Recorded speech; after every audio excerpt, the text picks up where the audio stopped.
हरे कृष्ण। तो आप सभी भक्तों का हार्दिक स्वागत है आज के प्रातःकालीन श्रीमद् भागवतम के डिस्कशन में।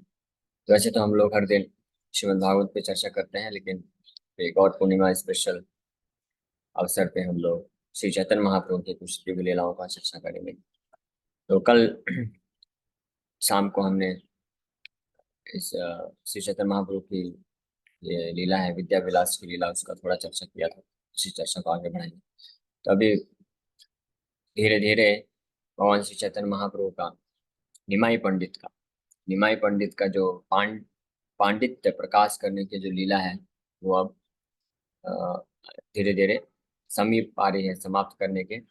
और अब वो जो है अपने वैष्णवता को प्रकट करेंगे, वैष्णव बनने का लीला को प्रकट करेंगे। तो इस अध्याय में चर्चा किया जाएगा कि कैसे निमाई पंडित गया जाते हैं और वहाँ विश्वपुरी से मिलते हैं। तो कल हमने चर्चा किया था निमाई पंडित भिन्न भिन्न प्रकार से अपने जो साथी थे वो सब उनके भक्ति हैं। तो उनको अलग अलग तरीके से वो उकसाया करते थे शास्त्रार्थ करने के लिए।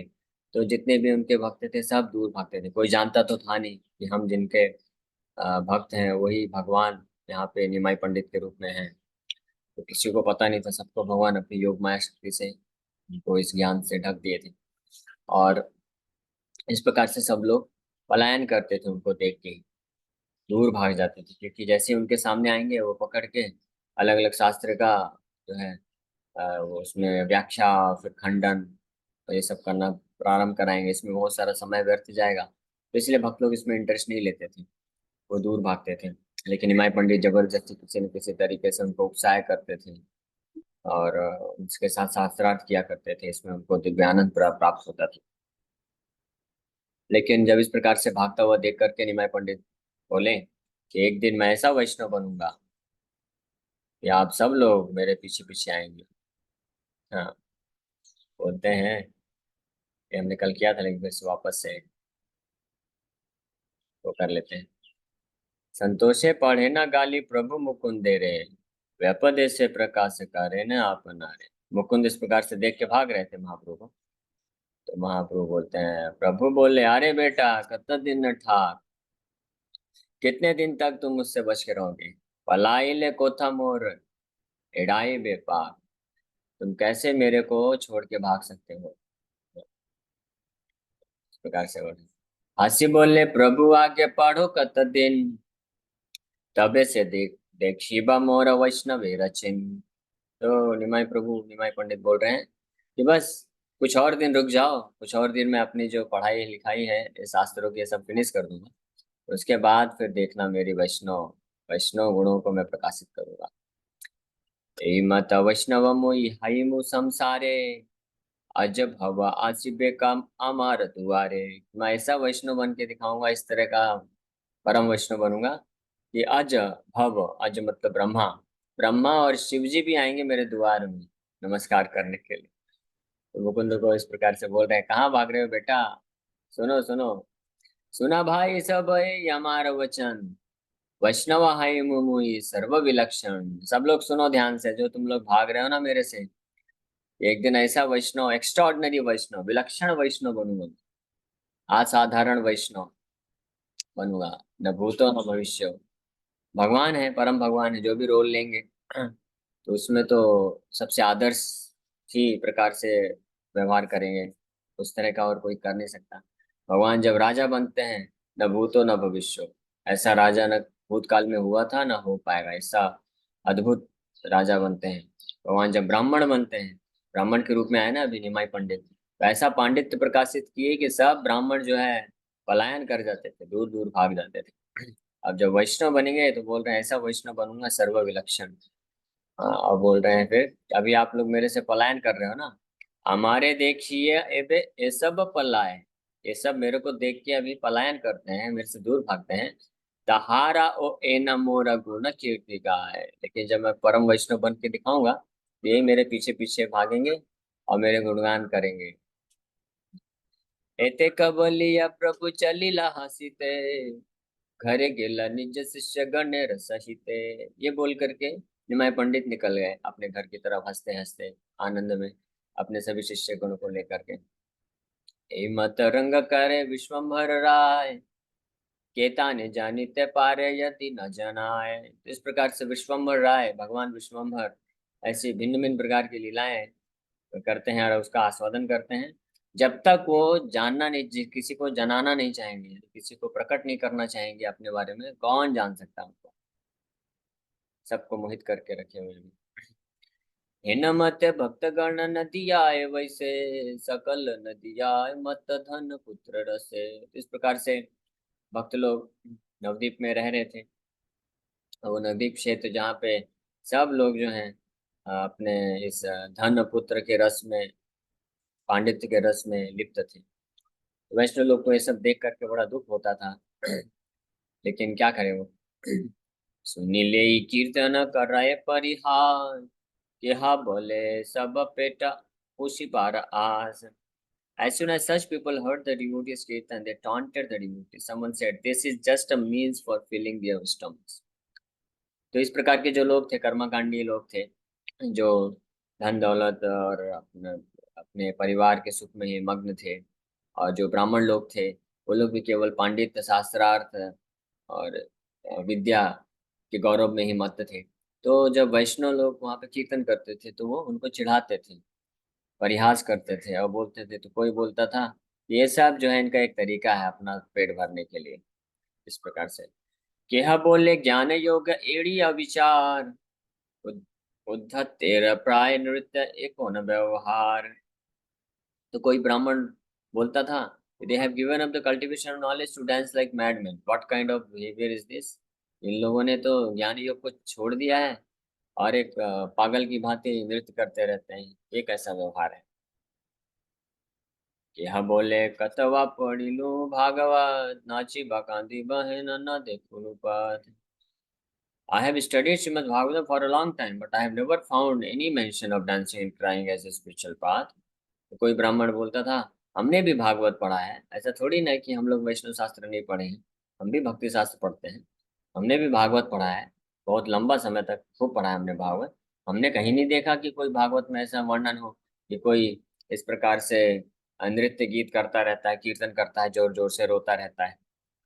ये देखिए, ये होते हैं जो कर्मकांडी ब्राह्मण होते हैं, जो अपने ही शास्त्र के ज्ञान में, विद्वत्ता में इतने मद रहते हैं कि वो भागवत पढ़ के भी इस बात को नहीं जान पाते। हालांकि भागवत में कई जगह ऐसे अनेकों श्लोकों का वर्णन है जहाँ पे स्पष्ट वर्णन है कि जो शुद्ध भक्त होते हैं, जो परम सिद्धि की अवस्था में होते हैं आध्यात्मिक जीवन में, तो वो भगवान के नाम का कीर्तन करके, श्रवण करके मग्न हो जाते हैं। कभी हंसते हैं, कभी नाचते हैं, कभी रोते हैं, कभी गाते हैं, है ना। ये 11th कैंटो में ही खुद वर्णन है।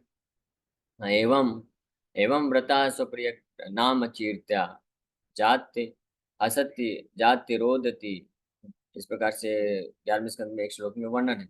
इस प्रकार से अपने प्रिय भगवान का नाम कीर्तन करके जो भक्त होता है, प्रेम जिसके हृदय में विकसित हो गया है, वो नाचता है, गाता है, रोता है। इस प्रकार से भागवत में वर्णन है। लेकिन जो प्रोफेशनल रिसाइटर होते हैं उन लोग को ये श्लोक के सामने जाके उनकी तो आंखें बंद हो जाती हैं। जैसे उल्लू के सामने अगर सूरज आएगा भी तो उल्लू अपना आंखें जो है बंद कर देता है। उसी प्रकार से भागवत पढ़ के भी जो भगवान के भक्त नहीं है, द्वेषी लोग हैं, वो नहीं समझ पाते हैं भगवान की शुद्ध भक्ति, श्रवण कीर्तन के महत्व को। इसलिए वो लोग प्रयास करते थे। श्रीवास ठाकुर, मुकुंद और इत्यादि जितने भी वैष्णव थे जो कीर्तन किया करते थे।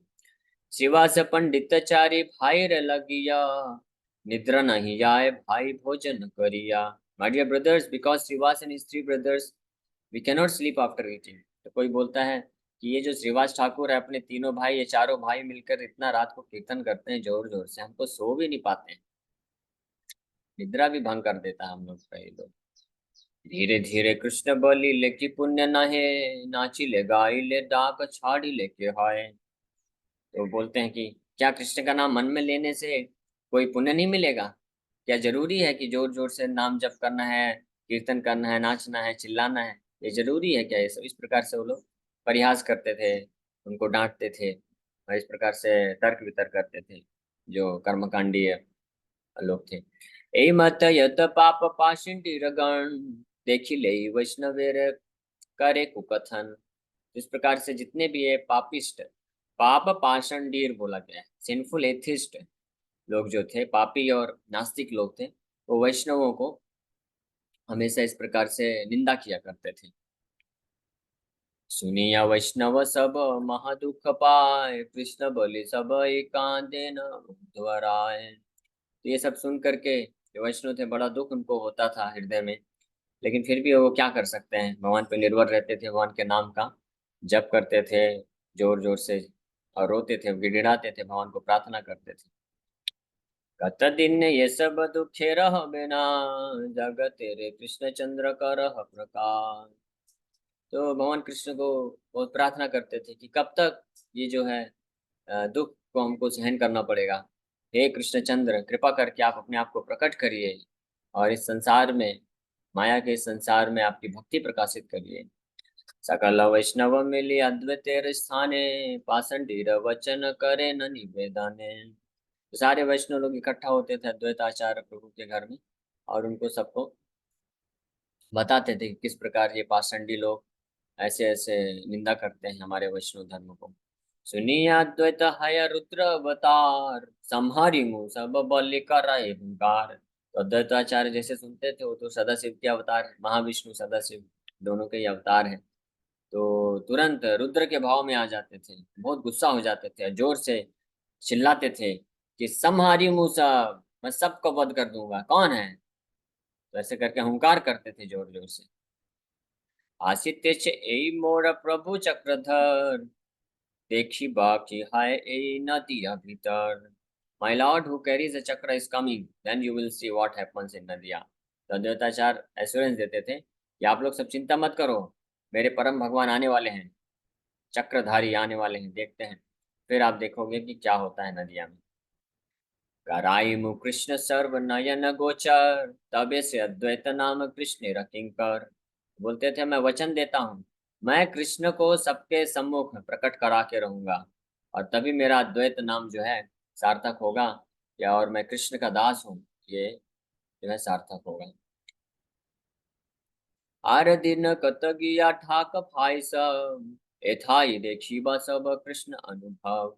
तो फिर वैष्णव लोग को बोलते थे कि मेरे भाइयों, आप लोग कुछ और दिन इंतजार करो, अपना जो है भजन कीर्तन आप करते रहो चुपचाप, एक दिन जरूर यहाँ पे कृष्ण तो आप दर्शन प्राप्त करोगे, कृष्ण प्रकट होंगे यहाँ पे। अद्वैताचार्य इस प्रकार से दृढ़ निश्चय लेते हैं। अद्वैत तेरा वाक्य सुनी भागवत गान, दुख पास सरिया सबे करे न कीर्तन। अद्वैताचार्य से इस प्रकार से सांत्वना प्राप्त करके अपने दुख को भूल करके सब वैष्णव वापस से अपने भजन कीर्तन में लग जाते थे। उठिल कृष्णेर नाम परम मंगल, अद्वैत सहित सब है लविबल। फिर सब लोग मिलकर कीर्तन करने लग गए, और अद्वैताचार्य से सब वैष्णव जो है परम आनंद को प्राप्त करते हैं। आषंडीर वाक्य ज्वाला सब गेल दूर, ए मत पुलकित नव दीपपुर। The pains caused by the atheist abuse words were mitigated as the city of Navdeep became filled with ecstasy। इस प्रकार से जब भक्त लोग वापस कीर्तन नाम भजन में लग जाते थे, तो जो पाषंडी लोग थे उनके द्वारा जो भी निंदा ये सब किया गया था, उससे जो भी उनको दुख मिलता था वो सब दूर भग जाता था। हाँ, तो यहाँ पे एक अच्छी शिक्षा है, ये जो भी भक्त हैं, आप सब भक्त लोग भक्त हैं, इस संसार में ये भौतिक जगत ऐसा है, यहाँ पे कोई भी व्यक्ति अच्छे तरीके से नहीं रह सकता है। हर किसी को कुछ न कुछ निंदा, कष्ट, दुख, शोक, है ना, ये दोष, ये सब सहन करना ही पड़ेगा। और विशेष रूप से जो भक्त हैं उनको तो ज्यादा करना पड़ेगा, क्योंकि ये भक्तों के लिए जगह है ही नहीं। श्रील भक्तिवेदांत सरस्वती ठाकुर इसलिए बोला करते थे, this place is not a fit place for any gentleman, and devotees of the lord are perfect gentleman. भगवान के जो भक्त होते हैं वो जेंटलमैन है, सभ्य व्यक्ति है, सज्जन है। और ये जो दुनिया है भौतिक जगत, ये जनता, ये सभ्य लोगों के लिए नहीं है। इस भौतिक जगत में सब लोग क्यों आते हैं, सबके हृदय में केवल भोग करने की प्रवृत्ति है, सब स्वार्थ प्रेरित हैं, सब जो है एक दूसरे का लाभ उठाना चाहते हैं अपना जो है इंद्र तृप्ति करने के लिए। तो इसलिए जो वैष्णव हैं, जो जिनका उद्देश्य जो स्वार्थ रहित है, जो भगवान का निस्वार्थ भाव से सेवा करने का इच्छा रखते हैं, प्रेम रखते हैं, तो ऐसे वैष्णव लोग जो है इस समाज में फिर फिट नहीं बैठ पाते हैं, उनको अन्य अन्य प्रकार से दुख दिया जाता है। तो इसीलिए एक ही उपाय है, जैसे यहाँ पे सब वैष्णव लोग, इनको बहुत निंदा सुनना पड़ता था, तो तर्क वितर्क करते थे कर्मकांडी लोग, और जो नास्तिक लोग थे, पाषंडी लोग थे, भौतिकवादी लोग। तो लेकिन जैसे ही ये वैष्णव सब एकत्रित होते थे और नाम जप करते थे, कीर्तन करते थे, कृष्ण का श्रवण करते थे, कथा सुनते थे, तो उससे सारा जो उनका दुख है नष्ट हो जाता था। तो इसलिए हमको इस भौतिक संसार में रह करके, आप सभी वैष्णवों के लिए, हम सब वैष्णवों के लिए शिक्षा है, इस भौतिक संसार में जब तक हम हैं तो हमको ये अपेक्षा नहीं करनी चाहिए कि हम जो है अपने पूरे भौतिक जीवन से सभी दुखों को नष्ट कर देंगे, इससे मुक्त हो जाएंगे। उसके लिए बहुत ज्यादा विफल प्रयास नहीं करना चाहिए। प्रयास करिए, मना नहीं किया जा रहा है, लेकिन मिनिमम इंडेवर होना चाहिए। कम से कम प्रयास करने से अगर हल हो जाता है कोई समस्या तो ठीक है, अन्यथा ये भौतिक जगत में ऐसी स्थिति रहेगी। सभी भक्तों को भगवान के नाम का आश्रय लेना चाहिए, भक्तों का संग करना चाहिए, फेस्टिवल करना चाहिए, नाम कीर्तन ये सब में भाग लेना चाहिए, भगवान के बारे में कथा श्रवण करना चाहिए। ये करने से जो दुख मिल भी रहा है इस भौतिक संसार में अन्य अन्य प्रकार से, तो वो दुखों को हम भूल जाएंगे, और वो दुखों के हम जो है से अप्रभावित रह करके अपना कृष्ण कॉन्शियसनेस, कृष्ण भक्ति में जो है आगे बढ़ सकते हैं। विशेष रूप से इस भौतिक संसार के जो लोग जो भक्त नहीं है, तो हमको अलग अलग प्रकार से निंदा करेंगे, दोष देखेंगे, बहुत सारी बातें बोलेंगे, तो उसका कोई उपाय नहीं है। आप कितना भी उसका सोल्यूशन लीजिए, डिस्कस करिए, क्या करना चाहिए क्या नहीं करना चाहिए, कोई ज्यादा फर्क नहीं पड़ने वाला है। इसलिए बेस्ट है, जो भक्त होते हैं उनको उदासीन रहना चाहिए, जो बोला ठीक है, एक कान से सुनने का दूसरे कान से निकाल देने का। अपना जो घर गृहस्थी का है, इस भौतिक संसार का जो भौतिक कर्तव्य है, उसका आप पालन करिए, as a matter of duty कर्तव्य समझ के उसको पालन कर दीजिए। और बाकी अपना जो है दिमाग और चेतना और मन बुद्धि सब कुछ भगवान के नाम जब भगवान की सेवा में लगा के रखना चाहिए, तो उससे हमको स्ट्रेंथ मिलेगा, और उससे हम अपने आप को इन सभी दुखों से निकाल सकेंगे, बाहर निकाल सकेंगे। मतलब ये दुख रहते हुए भी हम इन सब दुखों को भूल जाएंगे, कोई फर्क नहीं पड़ेगा, कि आप एब्जॉर्ब हो जाएंगे जब भगवान के सेवा में, भगवान के नाम जप में, कीर्तन, तो उसमें जो रस मिलेगा, तो उस रस के बल पे फिर ये सब दुख नष्ट हो जाएगा। तो वैसे ही अद्वैताचार्य ने यहाँ पे सभी भक्तों वैष्णवों को प्रेरित करके हरिनाम संकीर्तन करा है, उससे सब दुख जो है नष्ट हो गए। अध्ययन सुखे प्रभु विश्वम्भर राय, निरवधि जन निर आनंद बढ़ाए।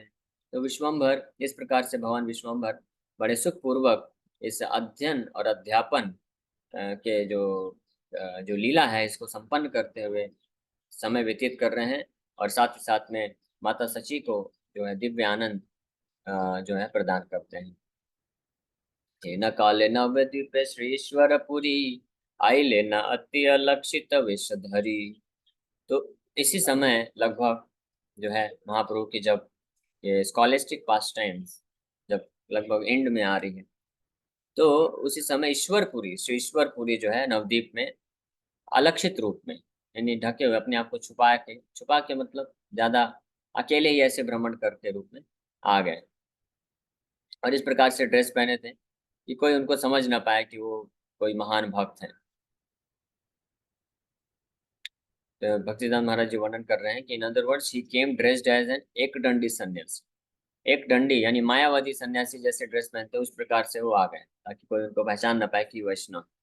कृष्ण रस परम विह्वल महासाय, एकांत कृष्णेर प्रिय अति दयामय। लेकिन हृदय में कृष्ण के प्रति जो है परम रस है, कृष्ण रस में परम विह्वल रहते थे, पूर्ण रूप से भाव में रहते थे।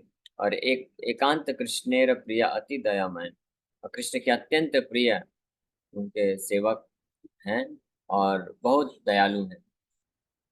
ईश्वरपुरी का भी बहुत अच्छा उनका इतिहास है, कैसे उन्होंने श्रीपाद माधवेंद्रपुरी का बड़े अच्छे ढंग से सेवा किया। माधवेंद्रपुरी जो है बहुत महान वैष्णव, शुद्ध वैष्णव भगवान के प्रकट हुए थे, तो उनके ही शिष्य हुए ईश्वरपुरी। और ईश्वरपुरी माधवेंद्रपुरी का इतना विनम्रता के साथ, विशेष रूप से आखिरी दिनों में जब वो माधवेंद्रपुरी बेड में लेटे रहते थे, तो उनका हर प्रकार से सेवा करना, उनको नहलाना धुलाना, उनको कपड़े पहनाना, वहाँ उनका टॉयलेट वगैरह सब साफ करना, सब कुछ पूरा दैन्य भाव में उनका सेवा करते थे। साथ ही साथ में उनको भागवत, कृष्ण कथा, कृष्ण कीर्तन पढ़ के उनको श्रवण कराना, जिससे माधवेंद्र बड़े प्रसन्न हो गए उनकी इस सेवा भाव से। और अंतिम समय में माधवेंद्र ने उनको ये आशीर्वाद दिया था कि जाओ, आपको मैं आशीर्वाद देता हूँ कि आपके द्वारा पूरे जगत में कृष्ण नाम का प्रचार होगा, और आप भगवान के अत्यंत प्रिय बन जाओगे। तो इस प्रकार से आशीर्वाद प्राप्त करने के कारण ही श्री चैतन्य महाप्रभु जो है कृपा किए ईश्वरपुरी पे, अब उनको आगे चल के अपने गुरु के रूप में स्वीकार कर लेंगे। ये अद्भुत एक ये चरित्र है, जिनसे हमको ये शिक्षा मिलती है कि अगर भगवान के किसी शुद्ध वैष्णव का हमने आश्रय लिया और उनका हमने अच्छे से सेवा किया, तो सेवा से वो प्रसन्न हो जाते हैं, तो भगवान भी ओबलाइज हो जाते हैं हमको हमारे ऊपर कृपा करने के।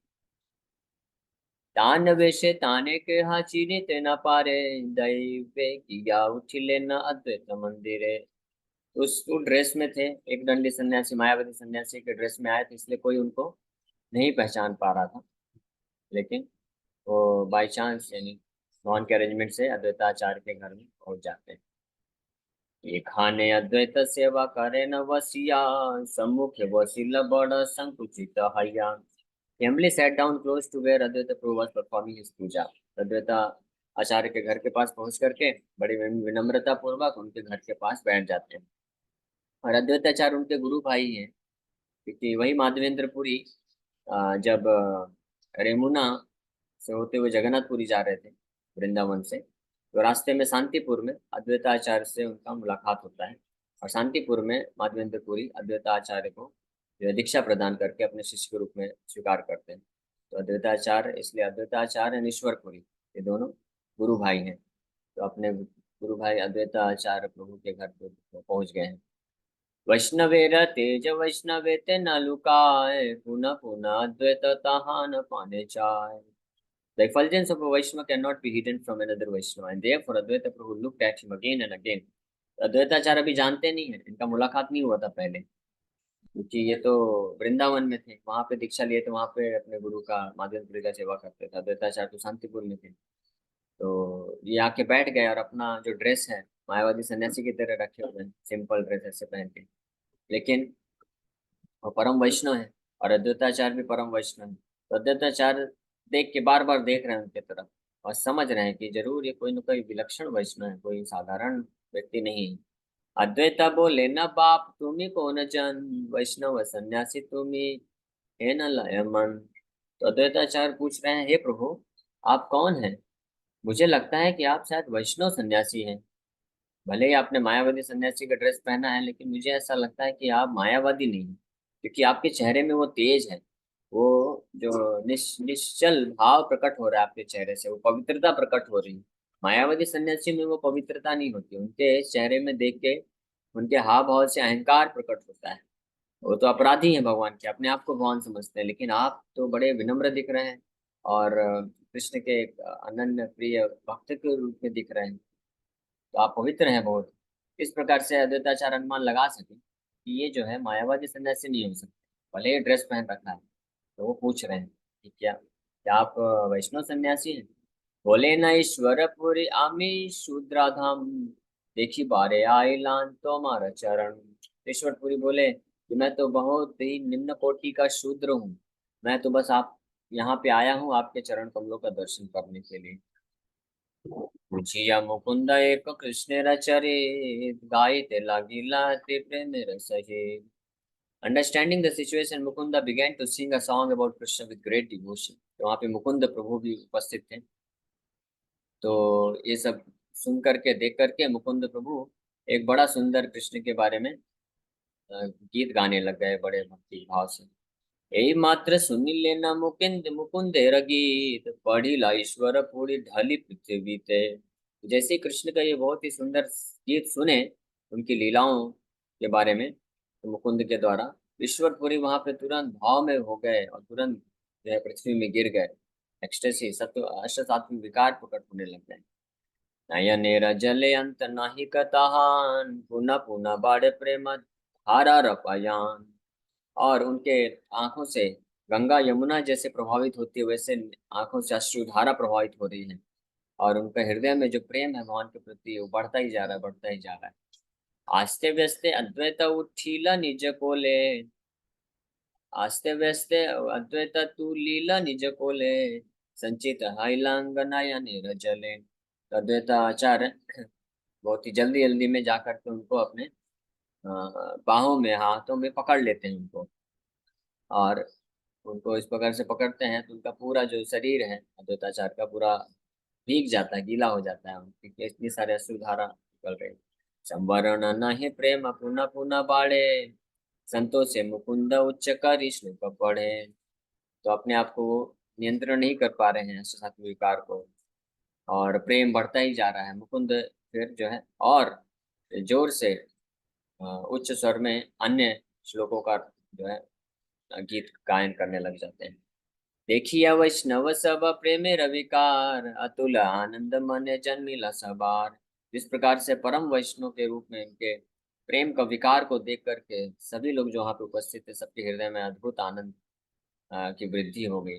पाछे सब चिन्ह लेना श्री ईश्वरपुरी, प्रेम देखी सब ऐसन रे हरि हरि। फिर तत्पश्चात बाद में उनको ज्ञात हो गया, अरे ये तो ईश्वरपुरी महाशय हैं। और सभी भक्त लोग हरि हरि ध्वनि से भगवान का स्मरण करने लगे। ए माता ईश्वरपुरी नवद्वीप पूरे, अलक्षित भूले न चिन्हित के हनारे। इस प्रकार से ईश्वरपुरी नवद्वीप में भ्रमण कर रहे हैं अलक्षित रूप में, कोई भी उनको पहचान नहीं पा रहा है। दैवे एक दिन प्रभु श्री गौर सुंदर, पढ़ाई आई से नापन घर।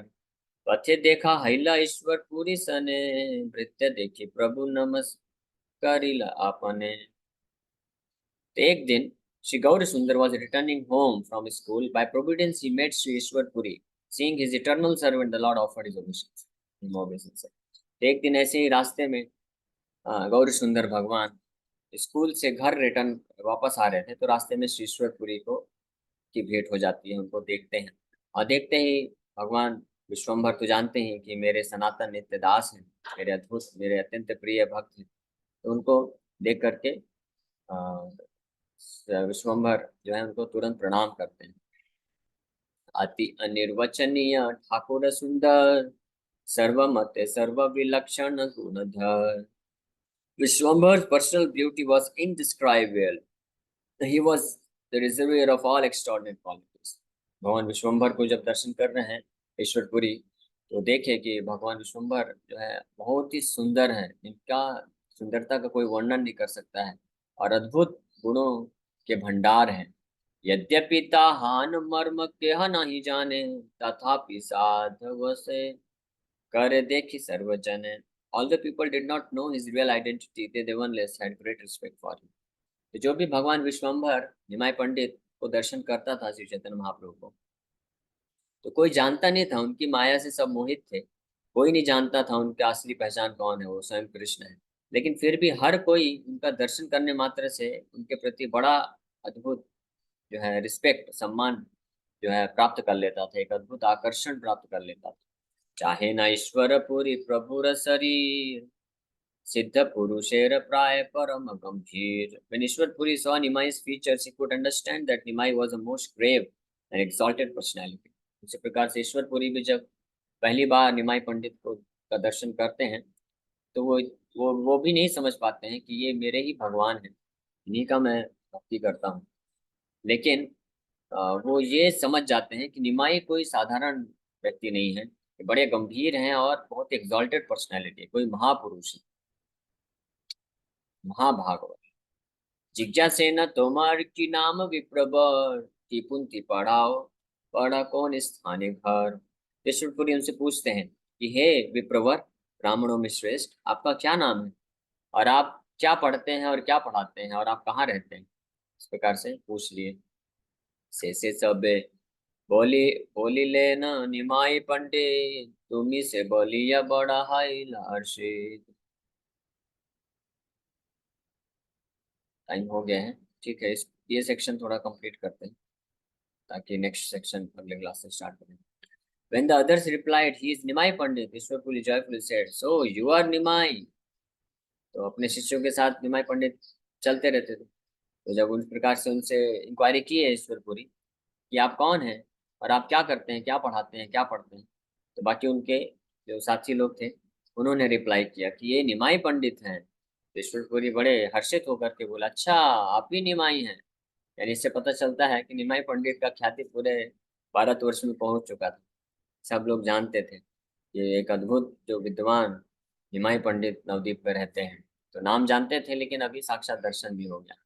भिक्षा निमंत्रण प्रभु करी लेना ताने, महादरे ग्रह लय चलिला अपने। तो इस प्रकार से ईश्वरपुरी उनको जो है भगवान विश्वम्भर निमाई पंडित ईश्वरपुरी को लंच के लिए इनवाइट करते हैं और बड़े आदर पूर्वक उनको अपने साथ घर में लेके जाते हैं। तो अब हम लोग अगली कथा में पढ़ेंगे कि इस प्रकार से निमाई पंडित का भेंट हो चुका है अभी ईश्वरपुरी से। अभी कहाँ पे, नवदीप में ही हुआ है। और फिर यहाँ से, अच्छा मीटिंग, हाँ ये नवदीप में ही ईश्वरपुरी का भी मीटिंग। गया बाद में जाएंगे। और फिर अभी यहाँ पे दीक्षा नहीं लेंगे वहाँ पे, जस्ट मीटिंग होगा पहला, इसके बाद ईश्वरपुरी चले जाते हैं वापस। और गया में जब दोबारा निमाई पंडित जाएंगे गया, तब वहाँ पे जाके वापस से मुलाकात होता है, फिर दीक्षा लेते हैं। तो निमाई पंडित का ईश्वरपुरी से भेंट हुआ आज के सत्र में। और इस निमाई पंडित उनको बड़े आदर पूर्वक लेके जाते हैं अपने घर में लंच कराने के लिए। हम लोग दोपहर की गौर कथा में चर्चा करेंगे आगे, कि आगे क्या होता है। Hare Krishna, thank you very much.